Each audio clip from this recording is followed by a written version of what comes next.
You're listening to The Path with Brad Wetzler. This is episode 4, featuring Tamra Sattler.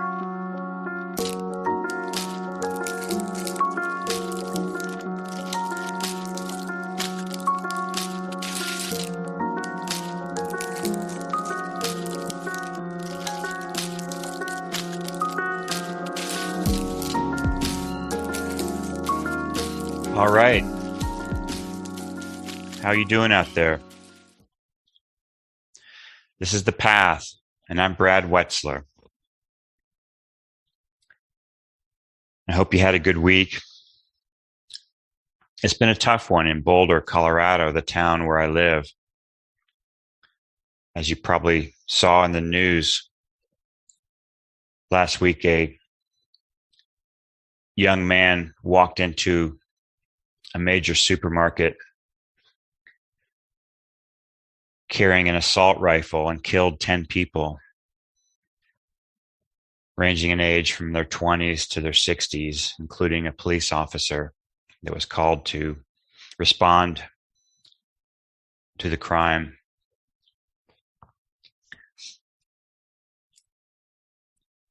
And, when something happens in your own town like that, it does bring these issues closer to home. It brings reality closer to home about gun violence, about mass shootings. And I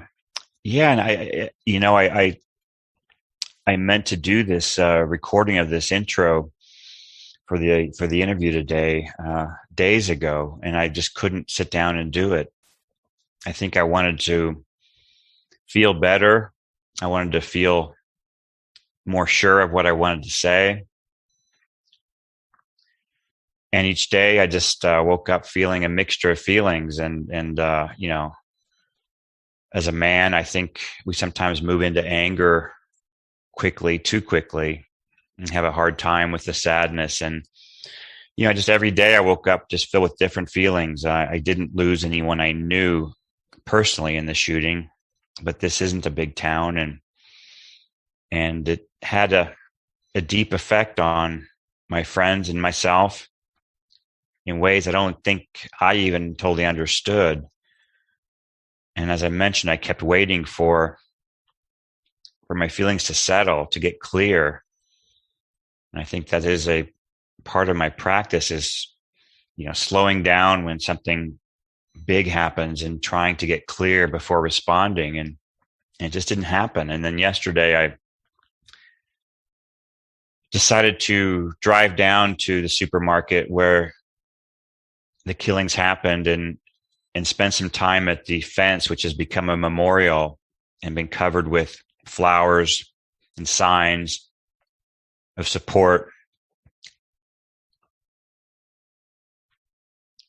And seeing all of this on the fence and seeing the supermarket behind the fence, a supermarket that I've shopped at often during my 8 years here in Boulder, it did land deeper. And seeing the pictures of the victims, seeing notes from friends who worked with them, knew them from school, knew them from their jobs, it's hard not to be deeply moved by something like that. And, and I still didn't end up coming home ready to record this. And so I'm just sitting down here today, just going to feel into it because I think this is the nature of living in a human body, the nature of being in a world that doesn't necessarily look or behave like we want it to look or behave. That there is tragedy, there's even evil, and there's just many, many things we just don't control and wish we could.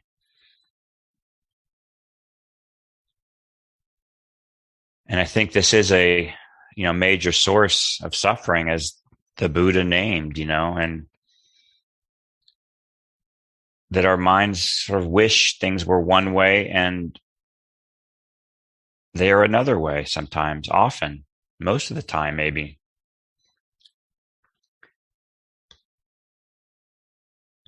So I think being on a path is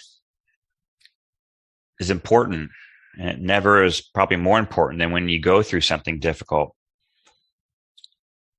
Is being on a path, a spiritual path, a mindfulness path, whatever it is for you, but some consistent way that you learn to be with yourself. You study yourself. You maybe find compassion for yourself. You try to find compassion for others. I think I knew that I didn't want to go into the angry place that I wanted to go, to feel anger at the young man who did this, who clearly is suffering in ways that I can't understand, is mentally ill perhaps. And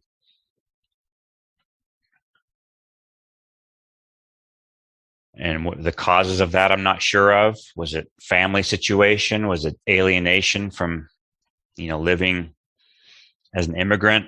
I don't know any of that. I just simply don't know. And so it really isn't fair to jump and rush to conclusions about it. And I think I don't know is often maybe the healthiest response we can have, rather than, jumping to conclusions and asserting our truth, and, at least waiting a while. So, I was thinking about how to set up this interview today with psychologist Tamra Sattler. And this interview was recorded the day before the shooting, so we don't talk about them in this episode, but we do talk about spirituality and psychology and the difference between the two, and the way that each of these things is necessary to do work on in our lives. And Tamra will talk about that. And I look forward to getting to that interview. Tamra is a psychologist, an entrepreneur. She's an expert in the Enneagram. And she's a wise soul, and she's a friend of mine. And I wanted to have her on in these early episodes of the podcast. But I hope you are moving through your feelings with the shootings and what's happened even after the shootings. More shootings around the country, more mass shootings happened last week, and more individual shootings happen in people's neighborhoods on a nightly basis. And, gun violence is out of control in this country. Guns are out of control. We need fewer of them. We certainly need fewer of these assault rifles, which really have no place in any society.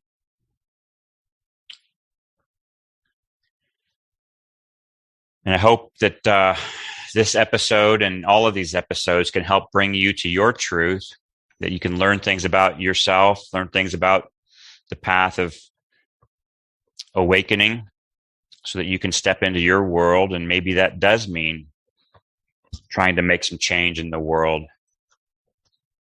But I also hope you stay with your truth and know that it's not your fault that the world is the way it is.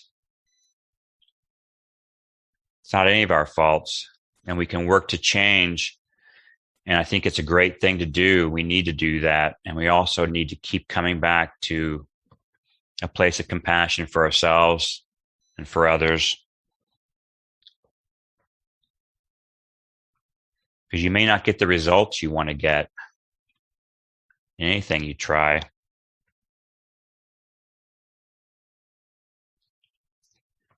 So I hope that doesn't sound pessimistic, because I don't think it is. I'm actually quite an optimist for making this world a better place, helping everybody find more compassion and wake up and grow, create a better society. And I just hope you continue to stay true to yourself, and that you spend as much effort and time getting to know yourself, finding compassion for yourself as you do exerting yourself in the world. Because, man, it's a long journey out there. There's a lot to change. And you can be more effective in your work, I believe, if you attend to yourself. So without further ado, I want to bring you Tamra Sattler. And again, this episode was recorded before the shootings in Boulder, but there's a lot of wisdom in them in this conversation, and I hope you enjoy it. I'll see you on the other side. This is The Path with Brad Wetzler. Hi, Tamra. How are you? I'm well. How are you? I'm doing fine today. Thank you for being here. I'm excited. There's so much I want to talk to you about. The Enneagram, East-West psychology, spiritual bypassing, all these issues and more. And, I guess I wanted just to begin by saying that this podcast is really focused on transformation. And the three questions that I circle around to are: what is transformation? How do we do it? And how do we use our transformation, our personal transformation, to serve others? So just know throughout this interview, we'll be circling back to some of these ideas. So again, I'm really happy you're here today. I'd like to begin with a story. Would you mind telling me a story of a time in your life in which you were transformed? Absolutely. So 2 stories are coming to mind.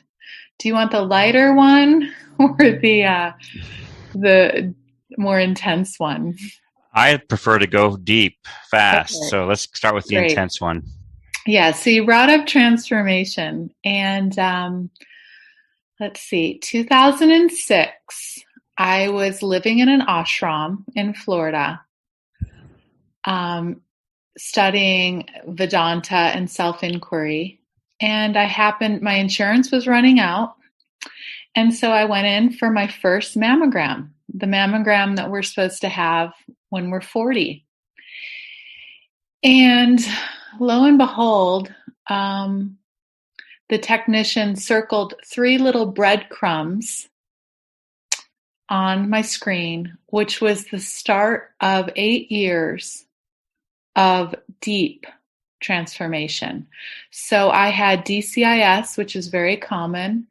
It's breast cancer, and I usually say breast C, that starts in the ductal glands and then moves.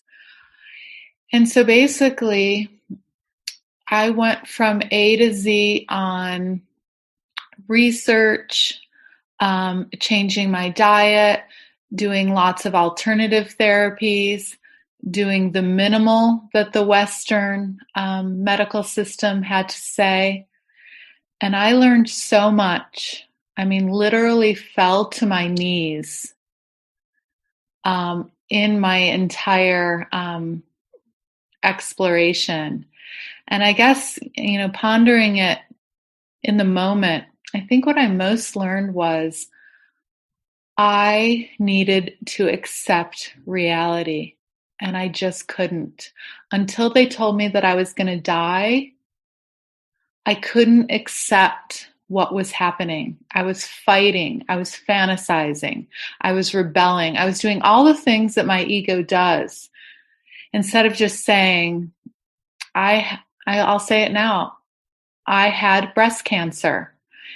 Even by not even saying the word cancer, I'd always say C. I was rejecting what was actually happening. And so that was the most transformative story I have, and lots of other stories. But maybe we can start there. Yeah. So eventually you saw yourself, exploring these other therapies, which maybe brought some relief, but then you ultimately had to surrender that you had cancer. And what happened next? I did. Going through, I actually went through most of the Western treatment plan, and still, rejected some forms of treatment. But just throughout the process, lots of meditating, lots of yoga, lots of clean eating, lots of healers. So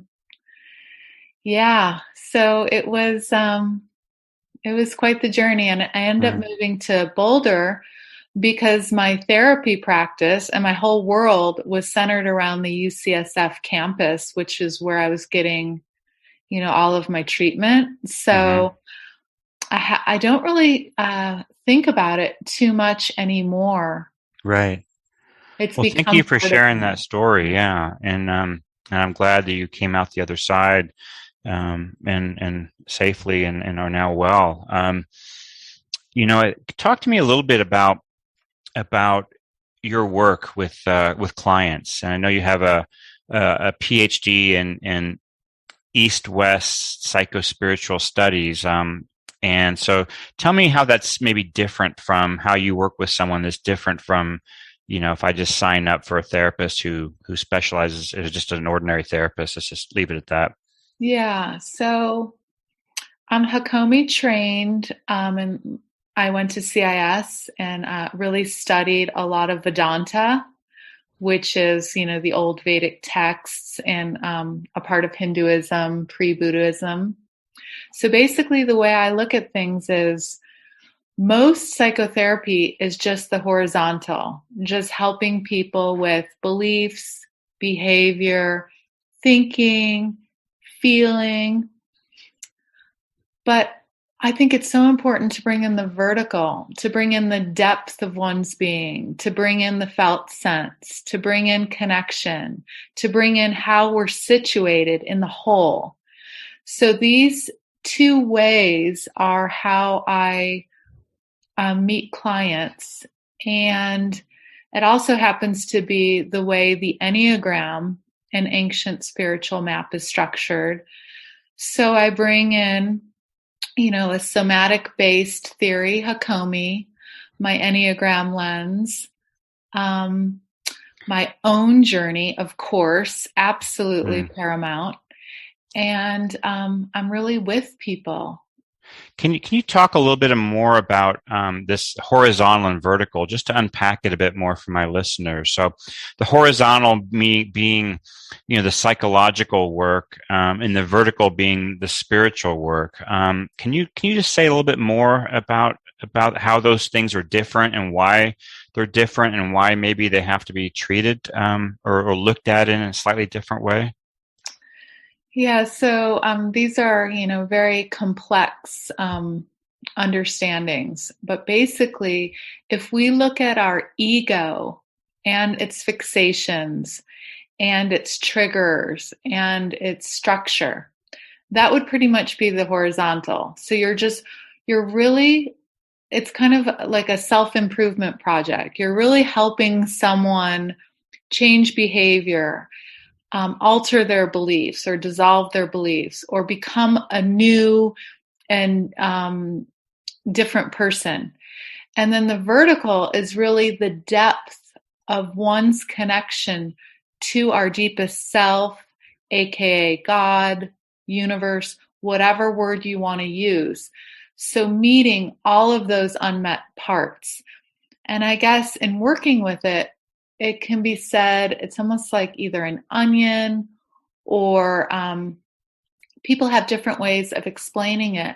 But sometimes you'll work the psychological and get to a deeper layer and then have a deeper layer of depth. And a new bubbles kind of come up from a new psychological layering or fixation, if that makes sense, especially with trauma.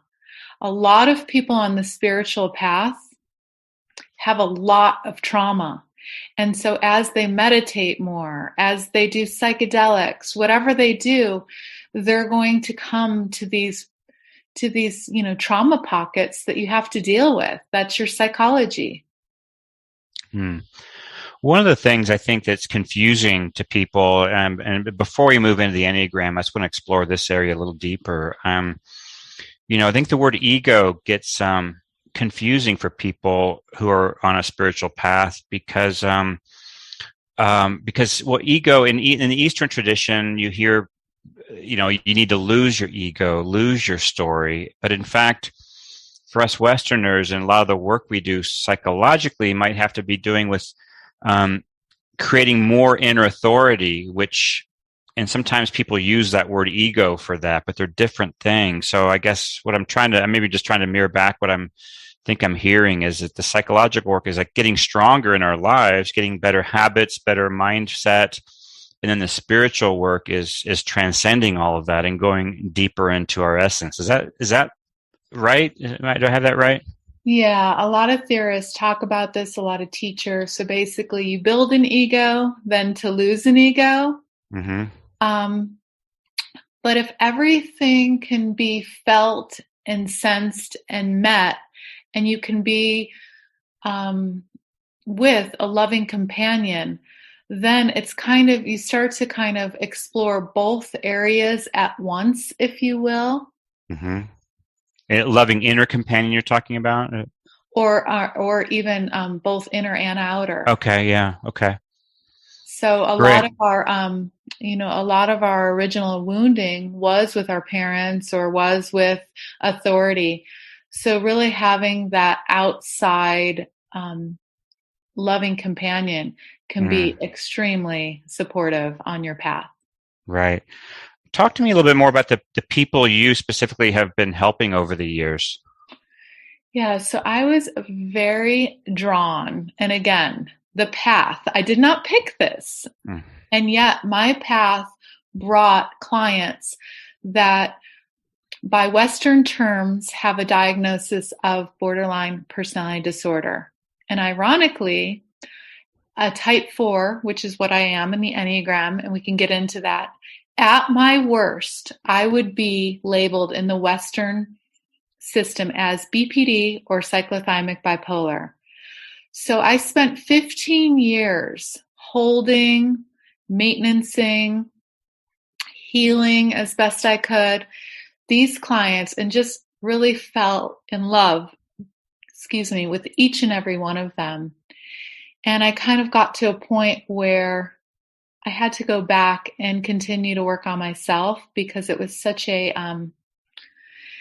taxing, such taxing work. For those that don't know those diagnoses, so borderline personality disorder, what is that like, or what does that constitute?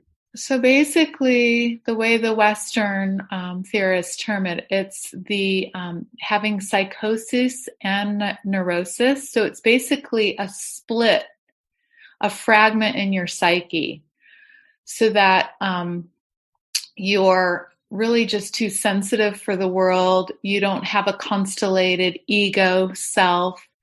You kind of fall between collapse and aloofness and exaggeration, devaluation, idealization. But a lot of these individuals end up in the psych ward. 10% last I checked will take their life. Lots of self-harm, anorexia, substance abuse, lots of instability in relationships. I think we probably all know someone that has some of these characteristics. And it does not need to be stigmatized any longer. It's not their fault. It's a sensitive being that grew up with parents in a society that didn't meet their sensitivity. And that's all. Yeah. So in a way, I mean, just moving away from, these diagnostics, which we all know are really tools for insurance companies to categorize and be able to write checks and do the perfunctory business of our insurance system here in this country. But getting away from that, these people really in some ways are just very human and very, maybe a really wonderful metaphor for what all of us really are like deep inside, and very vulnerable and really anxious and does that make sense? Absolutely, yes. And putting a Enneagram lens on it and bringing back the ego, we all are absolutely human, and some of us are more identified with our ego or our psychic structure than others, simply put. And so helping someone, and again, this is a vertical going back to the spiritual or nature of reality, helping someone widen, helping someone get free from or more free, helping someone accept, helping someone, be loved. All these things allows the ego to relax. Mm. So yeah, we're all human and we're all at different points of development. Well, you mentioned the Enneagram, and let's kind of begin to explore that. First of all, a lot of my listeners may not even know what the Enneagram is. What is the Enneagram? Yeah, so it's a very complex system. It dates back, 3,000 years, something like that, to Egypt. I would definitely look up Russ Hudson, HUDSON.com. He goes into the kind of the history and the ancient wisdom and the way that it kind of started to unfold. It came here in the West and has kind of been almost like a personality tool. And it's kind of gotten watered down. So right now it's on the rise again in popularity. And I'm hoping through a project I'm working on to really bring in the essence of it. And that is, how do we feel, see, experience ourself from clarity, from our deepest sense of self, without our skewed filters? And I think, for example, maybe we can just run through some of the what's called kind of the 7 deadly sins most of us know from our Judeo-Christian culture, of if we're able to get a little room from our psychic structure, kind of our fall from grace, if you will, we'll enjoy more ease, freedom, less reactivity, joy. So wonderful. Before I want you to run through the 9 points. Before that, so just the essence of the Enneagram. There are 9 points, and these, all of us kind of have a lot of these 9 points of, but there's a way in which maybe we embody 1 point way more than the others, and so so why don't you walk us through the 9 points? Yeah, absolutely. And we were in the Enneagram communities, we really believe that you were born with one big blind spot. So as an example, type 1 or point 1, anger. Point 2, pride. Point 3, deceit. Point 4, me, envy. Point 5, avarice. Point 6, fear. Point 7, gluttony. Point 8, lust. And point 9, sloth. Now, these are so clear when you know someone. And if you can get a little room from, it's called passion or sin, if you can get a little room from this, your whole world changes. You change, your partnerships change, your world changes.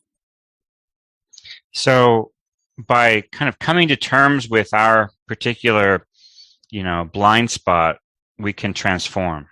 Absolutely. Absolutely. Since you're a 4, why don't you walk us through like what a 4 is like and what your path from fixating on your blind spot to health, what it might be, it would look like. Yeah. So first of all, before discovering the Enneagram, I did a lot of self-discovery in a lot of different ways. I meditated a lot, did yoga, did other personality profiles, went to therapy.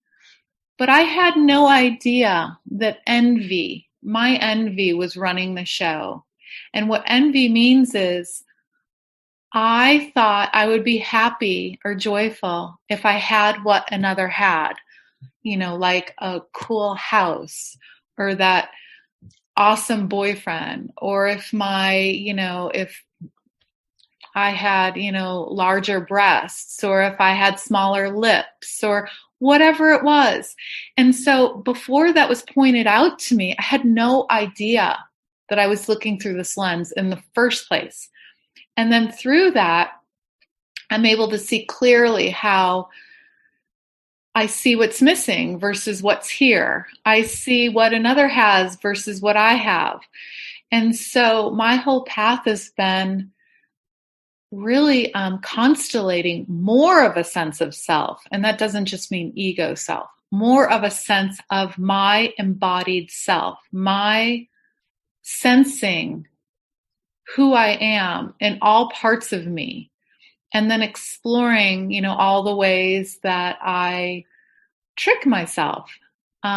So I can't say enough about it.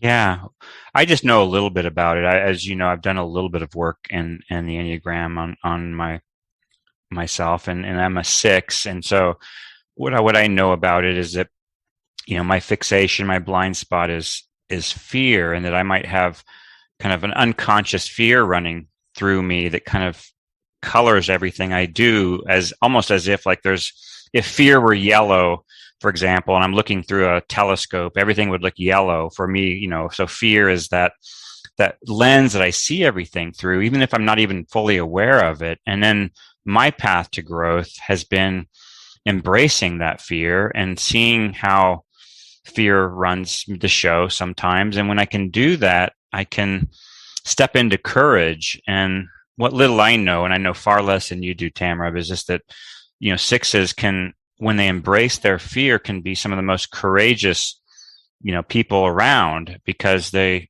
can even talk about and teach about courage because they've come through it. It's sort of that whole meme of the only way the other side is through. And so does that resonate with you? Absolutely. And I have a lot of 6 clients. Our culture is pretty 6 too. Mm-hmm.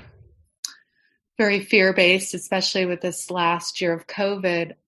If a 0.6 can really feel held in the universe, that is just the way. So if you can feel safe and held in the universe, there's lots of ease in that, lots of freedom, lots of joy, lots of courage. Yeah, it reminds me, as a writer and a teacher of writing, I often talk about the hero's journey because it's such a powerful story structure. And with my writing clients, we talk about how kind of when you embrace your limitation, you can find your strength, and that's the hero's journey in kind of a nutshell. And you actually find out that maybe you had it all along.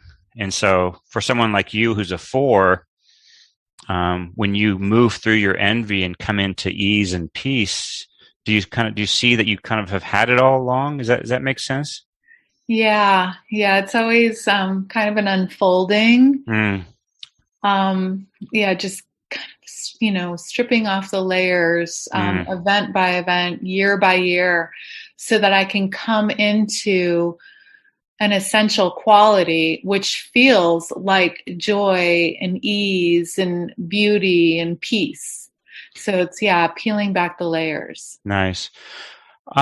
Another thing I wanted to move into is talk about a topic of spiritual bypassing.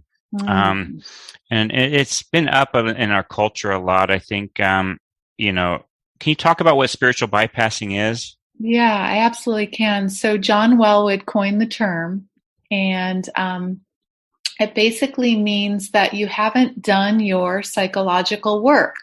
So for someone like me, I went to live in an ashram because I wanted to be in a place of bliss and joy. And I got there.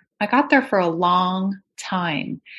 And what happened was I was sitting behind my experience, not within my experience, because I had so much fun hanging out in bliss and joy and bypassing my trauma, bypassing my instability in relationships and whatever else. So I've seen a lot of this in the spiritual circles, and it just doesn't do any of us any good to hide out in areas that we might have more fun in. It doesn't do anyone any good.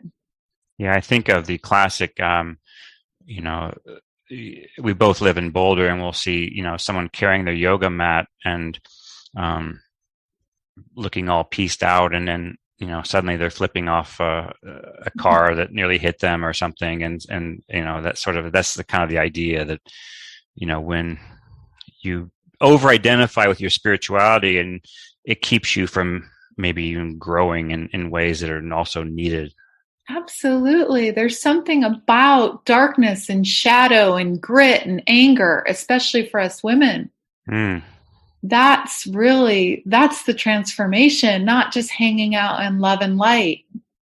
Right. Thank you for that. Yeah. And, I think it also comes up from what I've read culturally, and that, this idea that spiritual people can get all blissed out and then kind of turn their gaze away from society's problems, that it's all good, right? It's all, everything's taken care of, God provides. And then that turns our attention away from, people in our community that need attention, help, need our focus to even look at ourselves and how we perpetuate, racism, these kinds of things. Absolutely. Yeah, it can be very dismissive. Some of these spiritual teachings, they have to be really grounded and and look at both, all aspects of experience. Well, now that you can look back on your career, and it's exciting that you're moving into creating a technology to help people using the Enneagram, help people transform. Let's talk about the purpose of spirituality in a broader sense. And I know we didn't really prep for this question, but, we get drawn into spirituality. It starts to help us. We start to maybe quiet our mind with meditation, and we start to maybe train or even open our heart a bit more to new ways of seeing and being. But then after a certain amount of time, we may wonder what this is all about. And you can just talk about the bigger picture of this work my listeners might be involved in, and how it can serve others, as well as just being, something you do in your home. Yeah. So, it seems like the deeper we can know ourselves, the more we know other people's experience as humans, and then we also are nicer to the planet and to animals and to other beings. So it seems that our purpose is to serve, to be of service, to be available. And the only way to truly be available is to get out of your own way. And so that's why I'm really excited about my project of self-discovery, and to, handhold people in investigating and living from themselves. And when can people expect to see what you're working on come into the world? Yeah, maybe you can have me back on this summer once this product gets launched. I'm really excited. I've been working on it for about 10 years, and there's nothing out there like it. So, well, great. I look forward. I will have you back on. Yeah, fabulous business partner, female.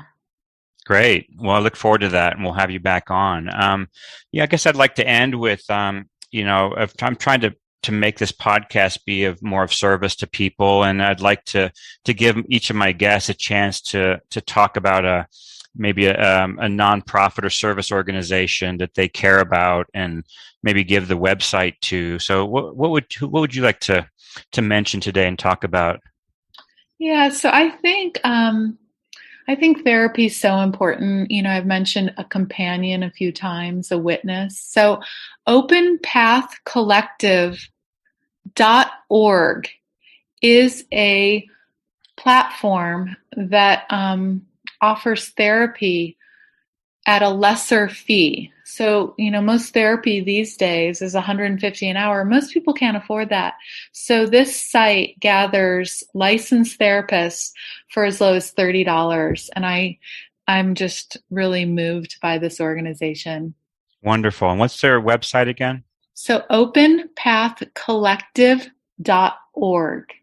Great. Thank you. Well, I invite my listeners to check that out and to donate if they have the means to do that. Well, Tamra, thank you for being here today. And it's really been wonderful to explore these topics of the Enneagram, East-West spirituality, spiritual bypassing. And I'm just grateful for your wisdom. And I look forward to seeing you around town and out on the hiking trails. So thank you so much. Yeah, thank you. I hope it's helpful. Thank you, Tamra Sattler, for the conversation with me on this episode of The Path.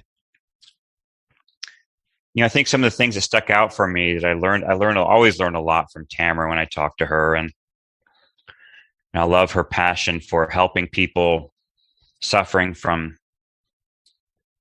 you know, their mental illnesses and helping people see maybe a larger image of themselves through spirituality and the way she brings those two axes together.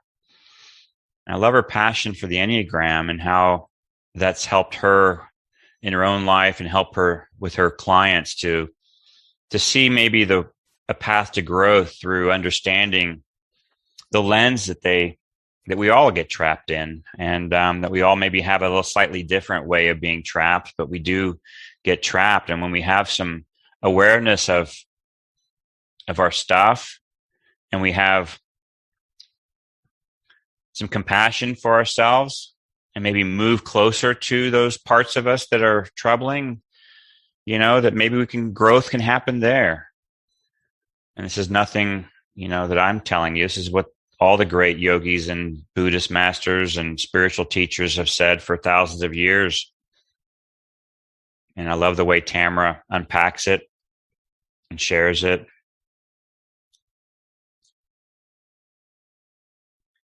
Well, I hope you have a good week in the coming week.